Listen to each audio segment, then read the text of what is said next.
Muy bien, seguimos en Vital Noticias 91.1 FM. Vamos a conversar ahora con Giovanna Castagnino, como lo anunciamos más temprano. Ella es candidata al Senado por Somos Perú con el número 12. ¿Qué tal, Giovanna? ¿Cómo está? Muy buenos días. Buenos días, Rodolfo, y buenos días a toda la audiencia que nos acompaña esta mañana. Qué pena no tenerla acá en los estudios donde podríamos hablar con más amplitud, pero en fin, la tecnología nos permite estos contactos que no podíamos hacer en los 80, ¿verdad? No teníamos tan avanzado lo que es las comunicaciones. Así es, efectivamente. Ahora, bueno, la tecnología ha avanzado mucho post pandemia, ¿no? Y Sí, genera sobre todo. una interacción a nivel global impresionante, nos tiene conectadas. Es una gran ventaja en realidad. Es el progreso y desarrollo, ¿no? Del mundo. Así es. A propósito de progreso y desarrollo, usted mañana y tarde siempre anda preocupada con el asunto de la vivienda social.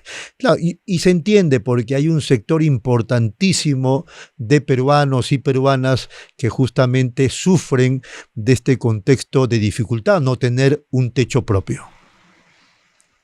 Así es, efectivamente, y muchos colegas del periodismo tuyos me han preguntado cómo funciona realmente el tema de la vivienda social, ¿no? De hecho, hay algunos partidos que han ofrecido pues 1 millón de viviendas, 2 millones de viviendas, y es posible, obviamente, incrementar el número de viviendas sociales. Recordemos que hoy el Perú casi alcanza a los 2 millones de déficits de viviendas sociales. O sea, hoy día necesitaríamos casi 2 millones de viviendas para poder cubrir esa brecha de necesidad de vivienda social. Pero el Ministerio de Vivienda llega pues a duras penas entre 25.000 a 30.000 por año, considerando que cada año la brecha crece más o menos entre 135.000 a 150.000 viviendas sociales. Entonces vemos que se incrementa más la brecha de lo que realmente nosotros desarrollamos. Entonces el Estado tiene que brindar mayores facilidades para justamente poder hacer esa expansión urbana organizada. Pero hay otros retos que hay que asumir. Por ejemplo, el sector informal no califica para una vivienda social, por más que ellos pudieran pagarlo, porque ya en el sector financiero ellos son inexistentes, no tienen un No salario existen, fijo, no claro, tienen claro. formalidad laboral, entre otros elementos. Necesitas tener un récord también en Infocor, ¿no? De buen pagador. Así Son es. elementos básicos que nunca las personas van a calificar. Nuestro candidato George Forsyth, por ejemplo, ha dado ya una alternativa de que él lo haría inmediatamente de llegar al gobierno, insertar a ese grupo de informales, que es casi el 80%, o sea, es completamente atractivo para todo el Perú poderse formalizar, obviamente sin pagar esas tasas de impuestos tan altos, sin entrar en esa burocracia de la SUNAT, que lo único que ha hecho es ahuyentar al emprendedor, al pequeño empresario, porque no quieren pues verse expuestos a grandes multas que de verdad hacen quebrar a muchos, ¿no? Entonces, ese es el Haciendo un primer poquito, gran paso. Giovanna, haciendo un poquito de historia, me parece que en el gobierno, en la dictadura de Odría, hubo algo de preocupación sobre las viviendas sociales, pero fue en el gobierno democrático del arquitecto Belaúnde, si no corríjame por favor, donde sí se trataron estos temas en pro de la gente que necesitaba, con bajos recursos, pero necesitaba una vivienda. Así es, bueno, eso debe de ser siempre la prioridad del país, porque tenemos una brecha muy ancha de un sector que necesita vivienda, y si no, todos sabemos cómo se ha dado la expansión urbana, en una forma completamente irregular, informal, donde las personas o las familias no tienen título de propiedad, no tienen obviamente servicios, esperan 10, 20, 30 años para poder ni siquiera tener una vereda en la puerta de su casa. Entonces, eso lo único que hace es que encapsula a las personas o a las familias a vivir en el ciclo de la pobreza eterna. Nadie puede esperar una vida para poder tener un título y en muchos casos, si no es en la gran mayoría, es con cargas. Cargas porque las casas están ubicadas en zonas de alto riesgo, en zonas que no son propiamente urbanas. Entonces, realmente esa debe de ser la prioridad del Estado. Muy Pero bien, entonces lo que hay usted que nos está empezar. diciendo, lo que usted nos está diciendo es que este proyecto de vivienda social no es necesariamente suyo, sino que forma parte del plan de gobierno del candidato presidencial, el señor Forsyth. Sí, claro, por supuesto. Ese es uno Y de los grandes retos que el país tiene que asumir, correcto. ¿no? Podría Cerrar esa darnos, brecha de los podría, 2 millones.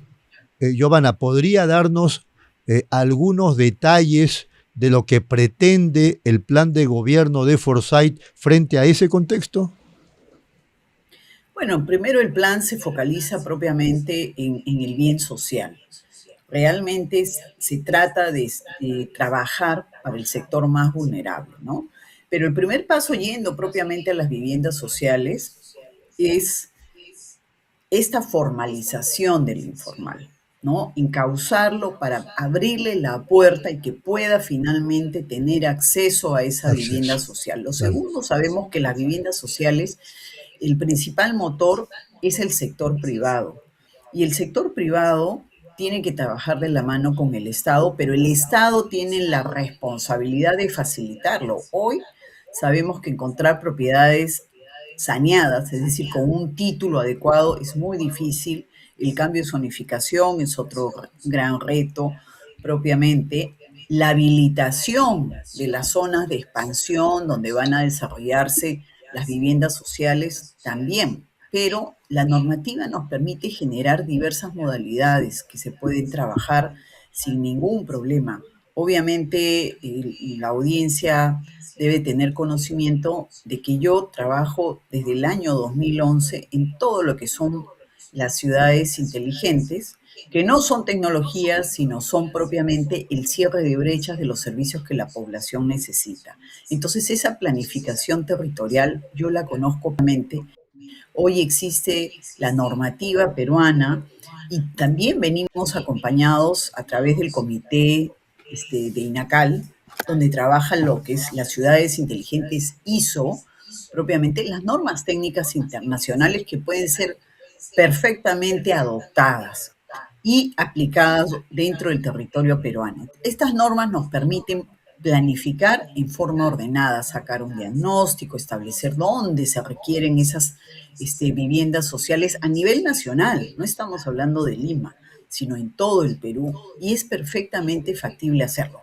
Obviamente, hay que hacer una reingeniería, hay que aplicar las políticas de Estado que ya están, pero hay que llevarlas a cabo, hacer esa gestión, trabajar desde ese segmento que es el segmento más necesitado, los informales, ¿no? Encauzarlos a la formalidad y en paralelo venir aplicando, incorporando a través de las gestiones todo lo que yo ya he mencionado para que finalmente se pueda dar. Ahora, no podemos construir, vamos, 1 o 2 millones de viviendas. Esa es una irrealidad.